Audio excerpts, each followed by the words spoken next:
Aujourd'hui, chers téléspectateurs, nous allons parler encore des montagnes d'influence parce que nous devons en être imprégnés afin de mieux nous déployer chacun dans son couloir. C'est très important. À cet effet, nous recevons le pasteur Blacky Lobé, puisqu'il a commencé à nous en parler, qu'il continue de faire son travail. Bonjour, pasteur. Bonjour Karine, vous avez si bien dit ça. Mhm. C'est une lourde tâche qui vous incombe là. Oui, bon, maintenant, quand Dieu nous appelle, oui, c'est lui qui porte ça et c'est plus facile à ce moment. Waouh, Parce que le gloire à Dieu. Seigneur a dit, mon fardeau est doux Et léger. et léger. Voilà. Mhm. Voilà. Ce n'est pas Les... un fardeau que je porte. D'accord. Merci beaucoup en tout cas. Mhm. Nous sommes richement bénis. Et Ouais. ce matin encore, nous sommes impatients d'en en prendre davantage. D'accord, merci. Comme nous l'avons dit, nous avons commencé nous avons déjà vu trois montagnes. Mhm. La fois dernière, nous avons parlé de trois montagnes d'influence. Aujourd'hui, nous allons encore voir trois. Mais si vous n'étiez pas là, la fois dernière, nous pouvons Ah, vous dire, rappelle-moi. oui, Mhm. nous avons vu déjà la montagne des arts et du divertissement, la montagne d'influence des arts et du divertissement, où Dieu se présente comme le potier, Dieu manifestant son amour à l'humanité à travers la créativité. Et nous avons dit qu'il y a certaines personnes qui sont appelées à opérer sur cette montagne pour manifester à l'humanité la vie de Dieu dans cette montagne, sur cette montagne spécifique.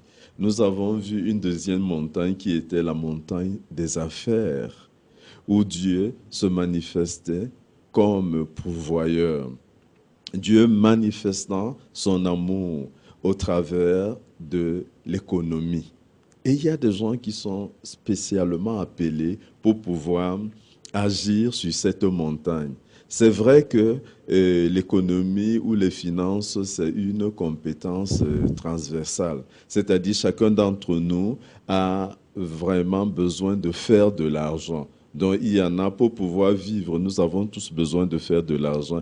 Mais il y a des gens qui sont spécialement appelés à le faire. Souvent, on dit que Saint frère ne cherche pas son frère. Quand on parle de ces personnes, de ces personnes-là, parce qu'ils sont vraiment concentrés à faire de l'argent, alors que la plupart d'entre nous, nous le faisons, mais pas vraiment avec la même acuité. Certainement aussi parce que nous sommes appelés à nous manifester ailleurs. La Chers troisième, téléspectateurs, nous oui. sommes là en train de nous rappeler, hein, d'essayer de revoir ce qui a été dit lundi dernier. Question ici pour vous qui venez de nous rejoindre et qui n'avez pas suivi le dernier programme, d'être imprégné de ce dont nous voulons parler aujourd'hui parce que il est très important de maîtriser ces choses-là afin de mieux être éclairé, de mieux se développer et se déployer dans ce que nous avons à faire selon notre mission sur cette terre, selon le plan, les projets de paix et non de malheur de Dieu pour nous. Alors, soyez tout de suite, hein, et vous avez peut-être besoin de prendre quelques notes. Alors, un stylo à billes et du papier ou un carnet de notes ne serait pas de tout refus et suivez attentivement ce que le pasteur Blacky Lobé a encore pour nous aujourd'hui. Merci beaucoup, Karine. Donc, nous parlons de la troisième montagne d'influence que nous avons vue, qui était la montagne de l'éducation, où Dieu se manifeste à travers l'humanité par l'éducation. L'amour de Dieu se manifestant à travers le domaine de l'éducation. Certes, nous avons parlé des montagnes d'influence parce que nous voulions vous dire les stratégies que le centre Néhémie utilise pour pouvoir s'exprimer.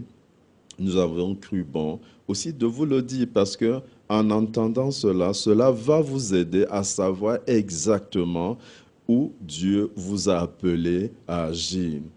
Et même, Si vous avez fait fausse route et que vous ne vous épanouissez pas dans ce que vous êtes en train de faire, il n'est pas tard. Il vaut mieux tard que jamais pour pouvoir être dans votre assiette et de faire ce que Dieu vous a appelé à faire. Et cela ne sera jamais un fardeau.